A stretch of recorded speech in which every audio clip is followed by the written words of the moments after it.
ಕಾರ್ಯಗತಗೊಳಿಸಿದರು. ಇವರ ನಿಸ್ವಾರ್ಥ ಸೇವೆಯ ಸಂಕೇತವಾಗಿ ಫಾದರ್ ಮುಲ್ಲರ್ ಸಂಸ್ಥೆಯಲ್ಲಿ ದುಡಿಯುತ್ತಿರುವ ಸಹೋದ್ಯೋಗಿಗಳೊಂದಿಗೆ 2014 ಮಾರ್ಚ್ 11ರಂದು ಮದರ್ ತೆರೇಸಾ ಫ್ರೆಂಡ್ಸ್ ಅಭಿಮಾನಿ ಬಳಗ ಎಂಬ ಈ ಸಂಘವು ದೇವರ ಆಶೀರ್ವಾದದೊಂದಿಗೆ ಸ್ಥಾಪಿತವಾಯಿತು. 2014 ಮಾರ್ಚ್ 11ರಂದು ಬಳಗಕ್ಕೆ ಪ್ರಥಮ ಅಧ್ಯಕ್ಷರನ್ನಾಗಿ ಮಾನ್ಯ ಶ್ರೀ ಪ್ರವೀಣ್ ಕೆ ಡಿಸೋಜ ಅವರನ್ನು ಚುನಾವಣೆ ಮೂಲಕ ಆರಿಸಲಾಯಿತು.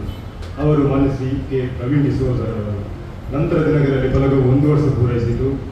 ಈ ಸಂಭ್ರಮಾಚರಣೆ ಅಂಗವಾಗಿ ವಾರ್ಷಿಕೋತ್ಸವದ ಪ್ರಯುಕ್ತ ಸರಿಸುಮಾರು 20 ಕ್ಯಾನ್ಸರ್ ರೋಗಿಗಳಿಗೆ ಸುಮಾರು 1,20,000 ರೂಗಳನ್ನು ಅನುದಾನ